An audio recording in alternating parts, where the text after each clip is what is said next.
नमस्कार, मैं डॉक्टर सिद्धनाथ तिवारी। लोक दर्पण से आपने देखना शुरू कर दिया है लोक दर्पण की खास पेशकश डॉक्टर्स न्यूज़ रूम, जहां सवाल भी एक डॉक्टर पूछेगा और जवाब भी एक डॉक्टर देगा।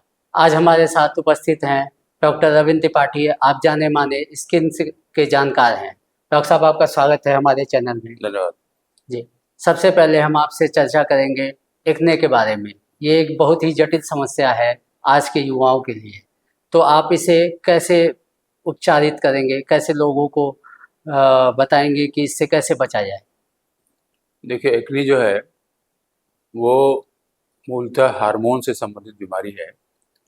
और जब ऑयली स्किन होती है तो ये उसमें बढ़ जाता है। जी ऑयली स्किन के नाते सड़क पे उड़ने वाली धूल वगैरह जाके उस पर चिपक जाती है, और जो श्वेत ग्रंथ हैं, जी पसीना निकलने वाली जो ग्रंथियां होती हैं, उनके मुंह बंद हो जाते हैं और उनके पीछे वो फुंसी के जैसा बन जाता है, जिसको एक्नी कहते हैं।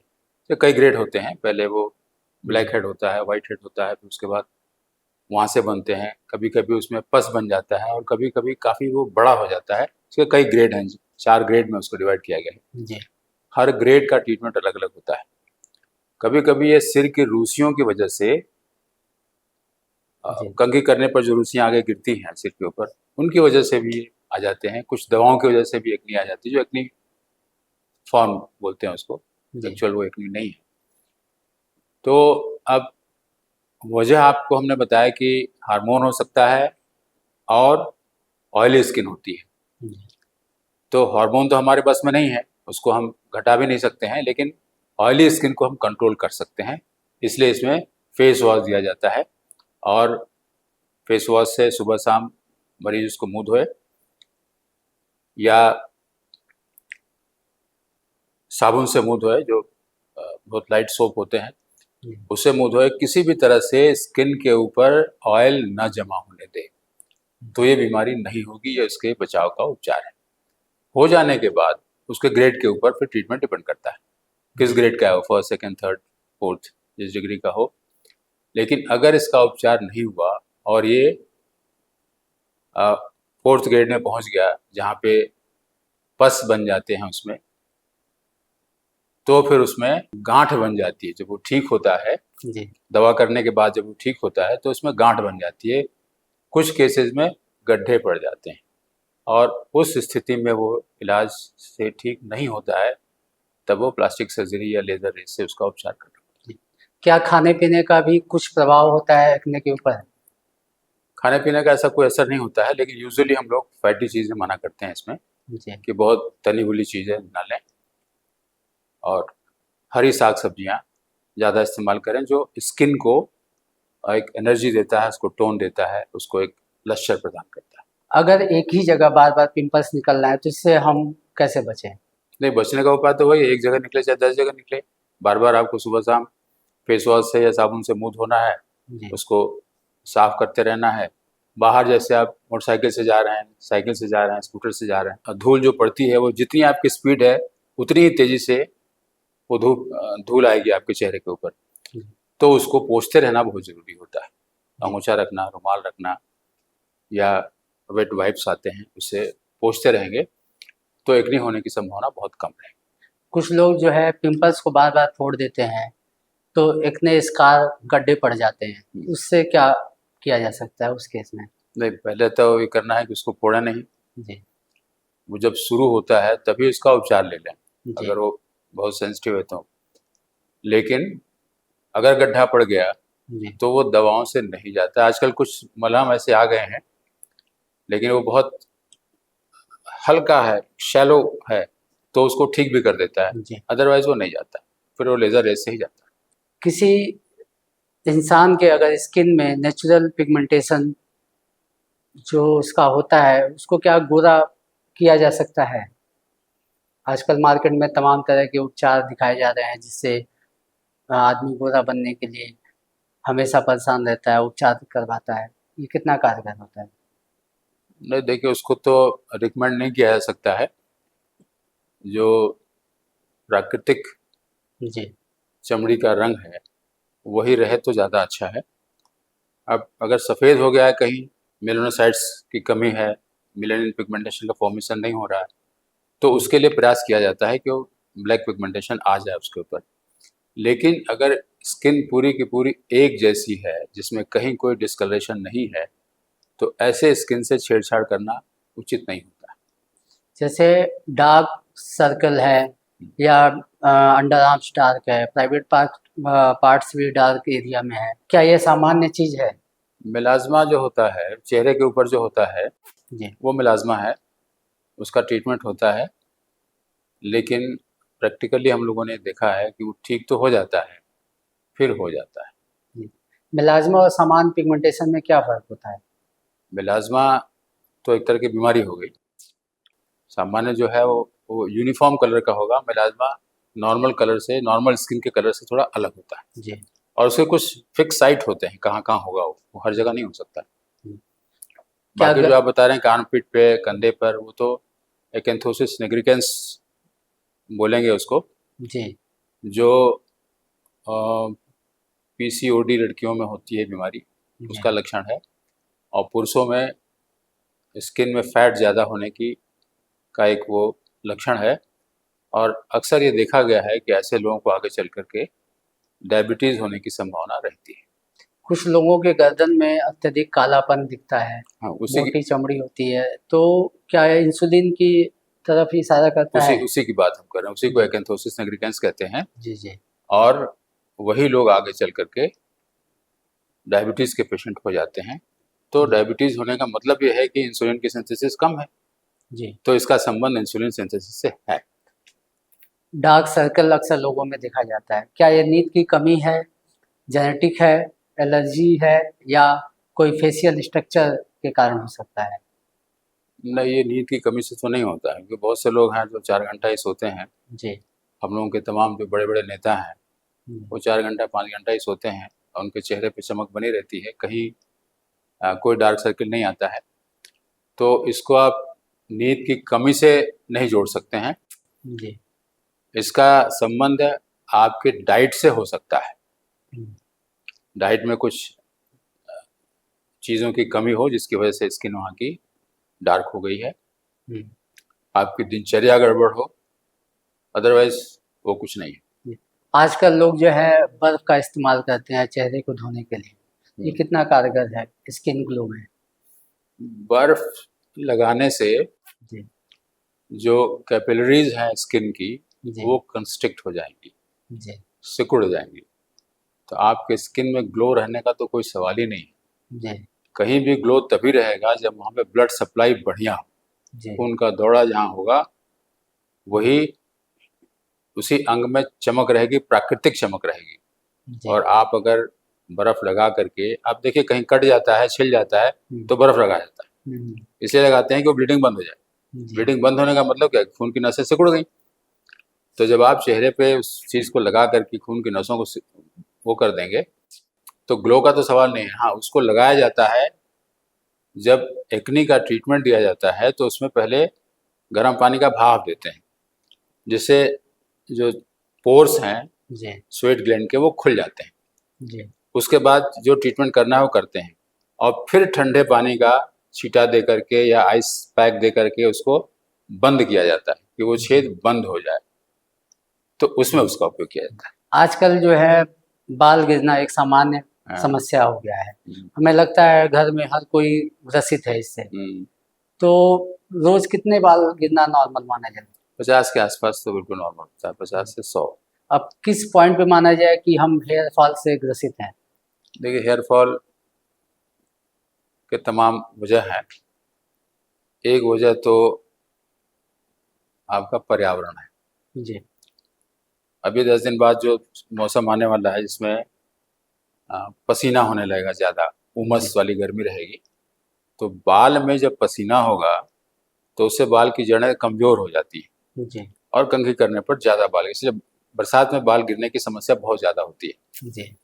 तो वो तो प्राकृतिक हो गया, उसका आप कुछ भी नहीं कर सकते हैं। जी। दूसरा, बाल में तमाम जो बीमारियां हैं, रुसियां हैं, टीनिया कैपिटिस है, या एलोपेशिया एरियाटा है, इस तरह की जो बीमारियां होती हैं उसमें बाल गिरता है। जी। तो उसका तो ट्रीटमेंट है।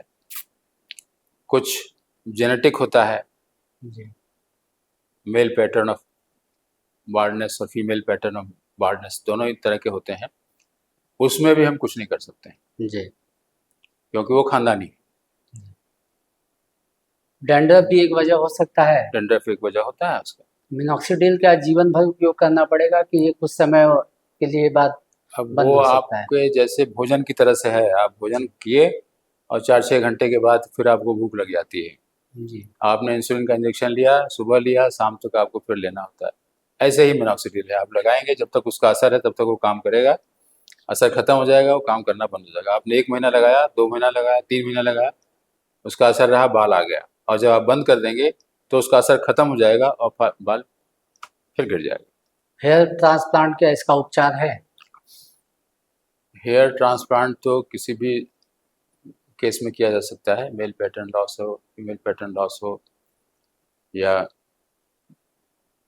किसी भी तरह से बाल अगर गिर रहे हैं और आप चाहते हैं कि बाल फिर आए तो आप कर सकते हैं हेयर ट्रांसप्लांट। बायोटीन या तमाम तरह के हेयर सप्लीमेंट है, वो हेयर फॉल में कितने कारगर होते हैं? अगर उसकी डेफिशिएंसी है तो वो जी। कारगर है, जी। नहीं है तो बिल्कुल नहीं। जी। एक आम समस्या जैसे बालों का सफ़ेद होना, वो आजकल कम उम्र में भी पाया जाता है, तो दोबारा बाल कैसे काले हों? इसका क्या उपाय है? अगर वो किसी डेफिशिएंसी से है, अब जी कई केसेस में देखा गया है कि सीबोरिक डर्मेटाइटिस होती है, रुसियाँ होती हैं, जी उसकी वजह से बाल सफ़ेद हो जाता है बच्चों में। जी और तमाम तरह के मिनरल्स हैं जिसकी डेफिशिएंसी हो जाती है, जो आजकल फास्ट फूड खाने की हैबिट है, आदत है उसकी, जी तो उन लोगों को वो सब मिनरल्स मिल नहीं पाते हैं, जी तो उसकी वजह से बाल सफ़ेद होने लगते हैं। अगर वो हम सप्लीमेंट कर देते हैं, उसमें बायोटिन भी होता है, जी। तो वो बाल फिर काला भी हो जाता है। तमाम तरह के तेल मार्केट में मौजूद हैं। कुछ लोग कहते हैं सरसों का तेल बहुत कारगर होता है बाल काले करने में। आपको क्या लगता है इसमें? नहीं, बाल काला करने में तो ऐसा कोई रोल नहीं है उसका, क्या क्योंकि तेल लगाना चाहिए? जो लोग हमेशा सरसों का तेल लगाते रहते हैं, जी उनका भी बाल सफ़ेद होता है। जी वो एजिंग प्रोसेस है, उसमें जी तेल वेल का कोई रोल नहीं है। जी। तेल लगाना चाहिए बालों में आपके हिसाब से? अब हम लोग हफ्ते में 2 दिन रिकमेंड करते हैं, रात को तेल लगावें और सुबह शैम्पू से धोते हैं। रोज़ तेल लगाने से जो सिर के ऊपर ग्लैंड्स हैं, स्वेट ग्लैंड्स हैं, वो बंद हो जाती हैं, वो नुकसान करता है।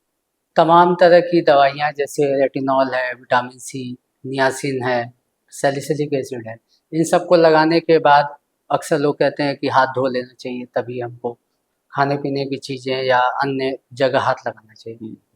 आपका क्या कहना है? नहीं, बिल्कुल सही है। जी कोई भी केमिकल आप टच करते हैं, तो उसके बाद हाथ को साबुन से धो लेना चाहिए, क्योंकि वो चीज़ जो है वो फिर आपके हाथ से खाने के माध्यम से पेट में जाएगी, जी और वो कहाँ क्या नुकसान करेगी, ये हर चीज़ हमको पता नहीं है। जी। इसलिए प्रिकॉशन लेना चाहिए, prevention is better than cure. लोग जो है एजिंग प्रोसेस से बचने के लिए आजकल नए थेरेपी जैसे बोटॉक्स है, केमिकल पिल्स है, लेज़र, एलईडी थेरेपी करवा रहे हैं। ये सब तमाम तरह के एडवांस साइंस मानते हैं। लोग कहते हैं कि इनसे हम एजिंग प्रोसेस से बच सकते हैं। आपको क्या लगता है? नहीं, बच तो कोई नहीं सकता है, जी किसी कीमत पे नहीं बच सकता है। आप अपने स्किन को थोड़ा-सा टोन दे सकते हैं बोटॉक्स वगैरह से, लेकिन उसमें जो आपके जो एक्सप्रेशंस हैं, वो ख़त्म हो जाते हैं। जी उतना बढ़िया एक्सप्रेशन आपका नहीं रह जाता, स्किन थोड़ी-सी फ्लैट हो जाती है, जी तो वो तो उचित नहीं है। सिनेमा वगैरह में जो लोग हैं, जो लोगों को उसी की कमाई है, उसी के बल पे कमाना है, वो करें, लेकिन एजिंग प्रोसेस को आप इन सब चीज़ों से घटा नहीं सकते हैं, रोक नहीं सकते हैं। कुछ लोग अपने डेली रूटीन में सनस्क्रीन का उपयोग करते हैं। क्या ये कारगर है? सनस्क्रीन तो कारगर है, जी लेकिन उसकी कमी ये है कि उसका इफ़ेक्ट लगभग 4 घंटे ही रहता है। जी 4 घंटे से ज़्यादा नहीं रहता है, कुछ केसेज़ में तो और भी कम रहता है। जी। तो आपको हर 4 घंटे पे रिपीट करना पड़ेगा, 7 बजे लगाइए, फिर 11 बजे लगाइए, फिर 3 बजे, कम से कम 3 बार तो लगाना ही पड़ेगा। सनस्क्रीन घर के अंदर भी लगाया जाए कि सिर्फ बाहर नहीं, जाके घर के अंदर भी लगाना, जहाँ पे जी सूरज की किरणों की धाह पड़ रही है, वहाँ पे लगाना पड़ेगा उसको। बाहर जाना तो खैर है ही है, अंदर भी लगाना पड़ेगा। आज के पर्यावरण में तमाम तरह की फंगल इन्फेक्शन जो है आदमी के शरीर में अलग अलग तरह से लक्षण दिखाई देते हैं। हम्म। तो ये फंगल इन्फेक्शन को आप किस तरह देखते हैं? फंगल इन्फेक्शन हम लोगों के लाइफस्टाइल डिजीज है। जी फंगस तो जब आप एवोल्यूशन की थ्योरी पढ़ेंगे तो जी आदमी से पहले एल्गी और फंगस आए थे। जी तो फंगस तो तभी से है। आपकी दिनचर्या जब गड़बड़ होती है, जी आप बहुत टाइट कपड़ा जीन्स का पहन लेते हैं, शर्ट पहनते हैं, पसीना सोखने की क्षमता उस कपड़े में नहीं है, जी तो हवा में जो वायरस है वो वहाँ पहुँच जाता है, फंगस पहुँचता है और वो धीरे धीरे वहाँ पे ग्रो करने लगता है। जी अब आम आदमी जो सर्विस क्लास का आदमी है, जी वो सुबह, अब महानगरों में देखिए आप, हम्म, कोई सुबह घर से 5 बजे निकलता है और रात को 11 बजे घर आता है। जी इस शहर में भी लोग 10 बजे निकलते हैं और 8 बजे आते हैं, 9 बजे आते हैं। तो इतने देर तक वो जो कपड़ा पहने रहते हैं, पसीना होता है और वो पसीना जहाँ पे कपड़ा टाइट है कमर पे, जी ये वहाँ पे रुक जाता है अंडरवियर के हिस्से में, और वो फंगस वहाँ पे धीरे धीरे ग्रो करने लगता है। अब अगले दिन अगर आपने साबुन लगा करके खूब बढ़िया सफाई करके स्नान कर लिया, लेकिन अगर कोई चूक हुई आपसे, जी या कपड़ा आपका दिन में भी पहने हैं, पसीना हुआ, बनियान गीला हो गया, अंडरवियर गीला हो गया, वो जल्दी सूखेगा नहीं जी और वहाँ पे फंगस ग्रो करता है। तो ऐसे हिस्सों में फंगस और ऐसे मौसम में ग्रो करता है। बहुत कॉमन डिजीज है ये, और हमको लगता है कि 25-30% लोगों को ये बीमारी होती है। और फंगस की दवा काफी लंबे समय तक खानी पड़ती है।